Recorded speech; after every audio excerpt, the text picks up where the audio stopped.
Hi guys, today I'm going to be going over some 7th grade math in case you guys want to look at 7th grade math or you're taking it. So yeah, here's a good review sheet for you. So here, this is the first problem, 201 factorial over 199 factorial. So remember, factorial means multiply by all the numbers before it. So that would mean that 201 factorial is the equivalent to basically, sorry, my pen is being kind of odd right now. Anyway, oh, that's why. Okay. So 201 times 200 times 199 factorial. So that's basically the equivalent of 201 factorial. Because, yeah.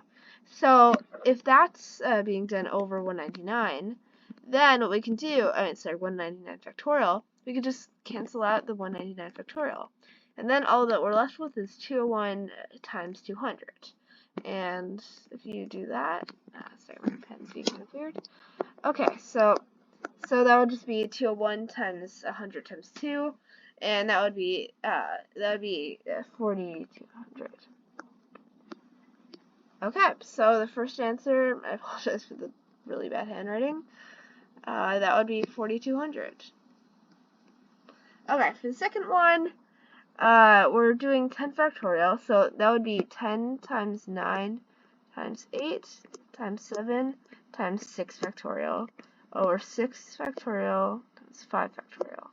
So you just cancel out the 6 factorials, and that would be 10 times 9 times 8 times 7 over 5 factorial. And that equals 120, so that would be 90. Alright, so 10 times 9 is 90. 90 times 8 is 720, and 7 times 720 is 5040. So that would be 5040 over 120. And that is equivalent to, let's see, so that would be equivalent to 504 over 12. And if we just do 104 and divide that by 12, 48, and okay, so you get 42. So that'd be the answer for part B. Okay, I'm going to delete all. I'm going to erase all my work because, yeah, it's a lot of work and it's really messy right now. Sorry for all the dots everywhere. Yeah. So, anyway, let's continue. So, basically, how many consecutive zeros does 300 factorial end with? So, let's see. The way you find this is by dividing by 5 and all of its powers, as long as they're under 300 in this case. So, what we do is we do 300 divided by 5, and that's 60, using, memorization, and 300 divided by 25, because that is 5 squared, that would be, it would be 30. So, sorry, not 30. Okay, so that would be 12. And then 300 divided by 125, so that's 5 to the power of 3, or 5 cubed, that would be equal to 2, because, by the way, we're ignoring all the remainder right now. And so, yeah, that's 250. Cool. So, now we're just going to add all that together. You get 74. So, that's your answer for this question. Okay, so for number 3 now. So the first one is A. So yeah, the lines, that means absolute value, if you remember correctly. And in this case, it's not going to be very different because, as you can see, it's just around the x. So yeah, it's not really going to do that much, except for, yeah. So it's just going to turn everything into the, basically without a negative sign. So in this case, we just do 15 minus 13, not 15 minus 13, 11 minus 13, and that would get us negative 2. So we can make the x equal to negative 11 or 11, because absolute value will just take away that negative sign. Okay, so now for B. Since it's inside, since the x plus 7 is inside both the absolute values, we're going to have slightly more interesting calculations now. So the first thing that x can be is negative 2, because, yeah, negative 2 plus 7 is equivalent to 5. And, so yeah, negative 2. However, we can also make it negative 5, because that will be converted into 5 to the absolute value. So that would be, so we would just do 7 plus 5 and then add a negative sign, so negative 12. Because 7 plus negative 12 is going to be negative 5, and that's going to be turned into 5. Okay, so negative 2 and negative 12 would be your answers. By the way, these aren't guaranteed to be correct. These are just me looking at the sheet right now. Okay, so anyway, let's go on. So x plus 5 minus 7. So right here, what we could do is, number 1, we could just do, so number 1, we could just do 1, because 1 plus 5 is 6, and then 6 minus 7 is negative 1. Here, I'll get that in actual correct form. And yeah, so we could do 1. What we could also do is negative 6, because negative 6 plus 5 is negative 1, and that would be converted. I'm sorry. Sorry. We could also do sorry. Okay, so we could also do negative 11. So here, let me just change that to negative 11 so it's in order. And yeah, negative 11, because negative 11 plus 5 is 6, and then 6 minus 7, negative 1. Okay, sorry about that. So x plus 10 now. So what we could also, right now, this actually seems impossible because we can't, basically to get to 1, we're going to need to less than 10 because obviously 10 plus anything other than a negative number isn't 1. So, however, since absolute value prevents us from doing that, this has no possible answers. So the correct way of phrasing this would just be empty brackets, also known as this symbol right here. It's signifying a null or empty set. Okay, so now 1. Let's do, let a equals to the power of 3 times 5 to the power of 2 times 7, and etc. So for the greatest common factor, what we're going to do is we're just going to multiply the numbers they have in common. However, only the ones in common. So we can't do ones, like for example, they both have 2 to the power of, 2, or 2 to the power of something, b having 2 to the power of 1, and a having 2 to the power of 3. However, since b doesn't have 2 to the power of 3, we have to just do it to what b has. So, it would be 2 times, because that's the lowest way of phrasing that, times 5 to the power of 2, because that's the lowest way of phrasing the 5, and that would be it, because they don't have the 7 or the 13 in common. And that would be equivalent to 50, because 5 squared equals 25, and 2 equals 2. And yeah, 2 times 25 is 50. So now lowest common multiple. So now we're going to be doing the greatest in general. So first we do 2 to the power of 3 times, let's see, 5 to the power of 7 times 13 to the power of 2 times 7. Okay, so I'm not going to calculate that out because 5 to the power of 7 is going to take a little while, and I don't really feel like doing that. But yeah, this is the answer. You can calculate it on your own time if you'd like. Okay, so now we're just going to erase that because, yeah, it takes up a lot of space. Okay, cool. So now the next one we're going to do is multiplicative. Okay, so the multiplicative inverse is basically like the reciprocal of it, because so generally negative 1.3 would be negative 1.3 over 1 if we wanted to like write it out in a more complex way. So it would basically just be swapping those numbers. So that would be now 1 over negative 1.3. So yeah, that's what so that would be the original number because we started with this and then we swapped it to get negative 1.3. And so then the additive inverse would basically just be removing or adding a negative sign. And so here we would just remove that negative sign, and that would be equal to 1 over 1.3. So yeah, that would be the answer for this one. So I just want to say for 3, I had a little bit of trouble with this because I thought it said 2, 3, or 5, so I spent like 10 minutes just calculating that, and it took a while.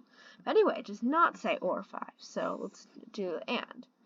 Okay, so this, since they're all relatively prime means they have no factors in common other than 1.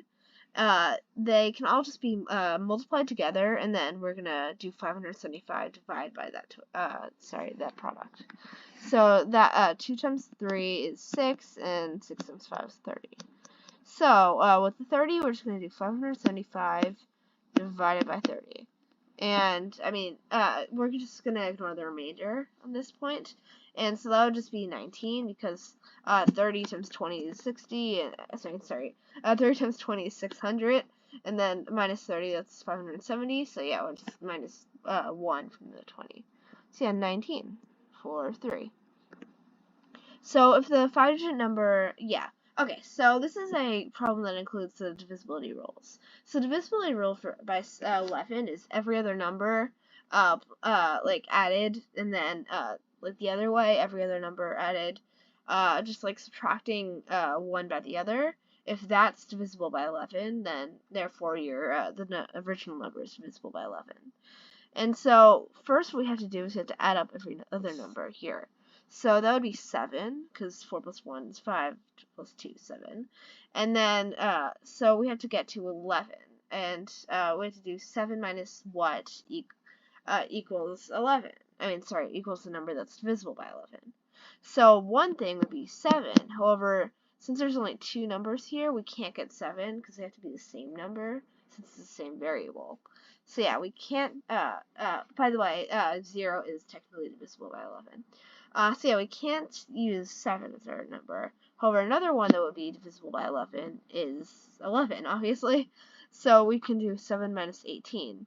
And so that would be negative 11, which, even though it's negative, is divisible by 11.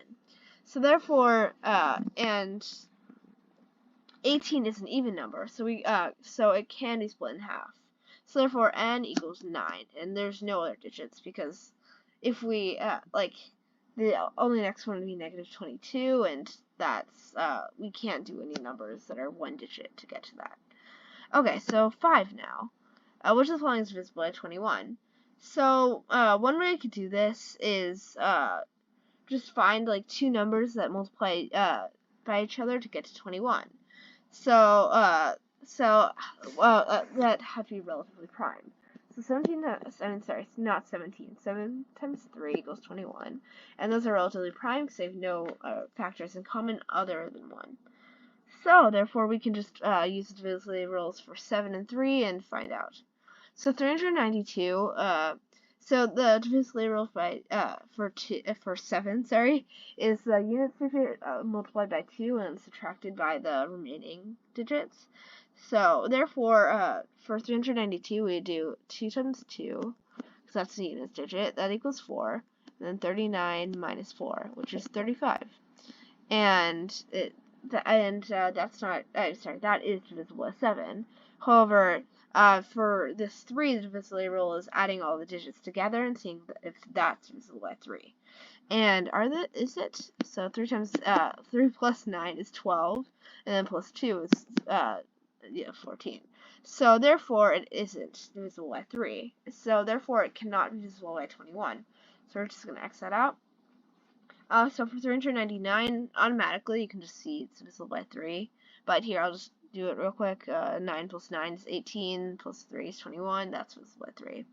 In addition, when you double the units digit, which is 18, and then do 39 minus 18, that would get us, 39 minus 18, that would get us 21, and that's also divisible by 7. So therefore, we don't even need to test the other ones, because it's just one answer that would be divisible by 21, and therefore B is the correct answer. Alright, just going to erase that. Okay, cool. So now 6. This one, I took a while on this one. It's kind of annoying. You don't really learn factoring in 7th grade, but I just recommend factoring for this one. So, just 23 factorial. That's not an exclamation point. I don't know what that was. And then 23 factorial times 1 plus 24. So that would be over 22 factorial. That would be equivalent to that, because 23 factorial times 1 is 23 factorial, and 23 factorial times 24, that's 24 factorial. So yeah, that's the same. And what we can do is 23 factorial is equivalent to 23 times 22 factorial. So we can just cancel out the 22 and 23 factorial, and that would leave us with 23 times 1 plus 24. And that would equal, you can easily calculate this out, I just don't really feel like it right now, so, yeah, so 552, and then 552 plus 23, because, 23 times 1 is 23, and that would get you 575, so 575 is your answer for 6. But yeah, I mean, there's another way to do it without factoring, I'm sure, but honestly, I just recommend factoring here. Okay, so find the solution set. I don't know why this wasn't grouped with the other problems, but alas. Alright, so 5 is an obvious number here. Another one, because, 6 plus 5 is 11. But however, another way to do it is, you can do, basically what would lead you to negative 11, because absolute value takes away the negative sign. So you could do negative 17 plus 6, because that would get you negative 11. So negative 17, and also, of course, 5. That would be the solution set for this one. Okay, so for 8, we have to compute these different numbers. Alright, honestly, I'm just going to skip this, because it just tests your ability to, like, do numbers. It's kind of stupid, honestly, but yeah. Okay. So for 9, let's just do m equals 0.6. Okay, cool. So here, because of PEMDAS, we're going to do here. Well, PEMDAS stands for parentheses, exponents, multiplication, division, addition, and subtraction. So that's the order of operations. And since since exponents, which is basically to the power of, is second, and it's before subtraction, which is basically negatives, we're going to do negative 0.6 to the power of 2 before we add the negative sign. And that would be 0.36, and then we're going to add the negative sign after it, so negative 0.36 would be your answer. Alright, cool. So for B, let's see, negative, okay, so it's basically just saying, we're gonna do the negative 0.6 first, and then we're gonna, yeah, okay, so, basically since, it's two negative signs, because negative and then the negative 0.6, they cancel out, so it's just gonna end up with, 0.6, yes, so 0.6 squared, and 0.6 squared is 0.36, so yeah, that's the answer for this one. Alright, so for C, negative 30 m squared, it's basically just going to be, just like for A, we have to do the exponent first. So yeah, we're just going to do negative 0.6 squared, and then, yeah, that would get us 0.36, because negatives cancel out, and then times negative 30, so yeah, it would just be negative 30 times 0.36, and that would be, that would be 10.8, I believe. Negative 10.8. So yeah, negative 10.8 is your answer for that. Okay, cool. So let's just erase the work, and let's go on to 10. So here, it's just, I don't know why, but I find these kind of problems really, really fun. So yeah, you just do, because of order of operations, you're going to do the multiplication here first. So 6g plus 6, then 10 minus 6g. Because, yeah, equals 3, by the way, we're distributing right now, so 6g plus 1. And then to simplify that, just like adding the numbers, 10 plus 6 is 16, so 16 minus 6g equals, and then plus 1, so 4 minus 6y. 6g, not 6y, it just looks like y. Okay, cool. So yeah, and then, what we're going to do is we're just going to add 6g to both sides, and that would get you 16 equals, 6g to both sides, and that would get you 16 equals 4, which cannot be done. So therefore, this is an unsolvable equation, and one way to represent that, just like we did before, not an unsolvable equation, just there's no answer. So yeah, it would just be g, so just empty set. You could also just say there's no answer. Alright, so for B, we're just going to do a similar thing. We're going to distribute and, yeah, do algebra. So 24x minus 6, and 1 plus that, equals 7x minus x plus 1. But the reason why it's plus 1 is because we're distributing the negative. And so yeah, we're just going to quickly simplify that real quick. So yeah, okay, so 24x minus 5 equals, 7x minus, yes, sorry, not 7x minus, so 6x plus 1. Okay, cool. So now that we have that, we can just do, so we can add 5 to both sides, and that'll get us 24 equals, wait, sorry, 24x, I forgot to add that. 24x equals 6x plus 6. And so then what we can do is we can just subtract 6x from both sides, and that would give us 18x equals 6. And so therefore 1/3 would be the answer, because 18 times 1/3 is 6. Okay, cool. So 1/3 is the answer for that question. Sorry, it's erasing work again. How many times I've said erasing work in this video is probably like 10,000 at this point. Okay, anyway, let's go on to 11. Naming the properties. I'm really bad at property naming, but we'll do this. Okay, so here, this is just the distributive property, because we're distributing like these numbers onto each other. And the full name for that would be this distributive property of multiplication over addition, because we're basically multiplying over the addition. If that was a subtraction sign, though, for example, it would be distributive property multiplication over subtraction. Oh, sorry, over. Okay, cool. So now for here, this would be the commutative property, because it's basically like just messing with the order and place of parentheses here. And then, commutative order, property of, multiplication. Sorry. Alright, so and then here it would be associative property. I believe it's associative property. I could definitely be wrong, though. Yes, associative property of multiplication. And then here, alright, so I've been debating over this actually a little bit. So in some ways, it could be the zero property of multiplication, because you're doing a times 0, and that's nothing, so you're completely like destroying it from there.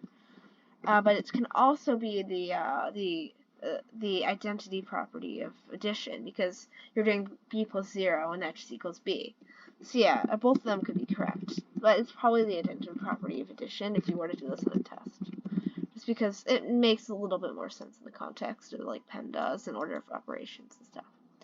Alright, so Casca, we're just going to ignore that because that's just my school specifics. Just ignore that.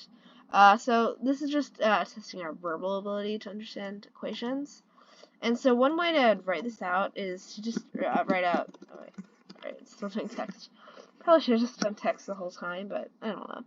So 2/3, let's just have the certain number equal x. So 2/3 x equals 4x plus 50. The reason why it's plus 50 here and not plus 50 on the other side is that 2/3 x actually exceeds, like it said in the question. So therefore we could just add the 50, and that's going to on the other side, and that makes it equal. So yeah, now that we have that, automatically we can see that it's going to be a negative number. And one way you could do it, this is the way I did it. There's plenty of other ways to go about it, though. You can add 1/3 x, and that's going to get you x equals 4 1/3 x plus 50. And so now that basically means that 3 1/3 x, because 4 1/3 minus 3 1/3 x is equivalent to x. So basically negative 50, negative 50 divided by 3 1/3 is equivalent to x. So we're just gonna write that down. So 3 1/3. 3 1/3 is equivalent to 10 thirds. So because of keep change flip, we're just going to do negative 50 over 1 times 3 tenths, and that would get you negative 150 negative 150 over 10, and so therefore negative 15 would be the answer. Alright, that's it. So let me know if you have any questions in the comment section below, and yeah, I hope you enjoyed. Thank you. Bye. Oh yeah, and let me know if I had any if I made any mistakes, and let me know what your opinion on elephant D is, because I'm also kind of curious about that. Alright, bye.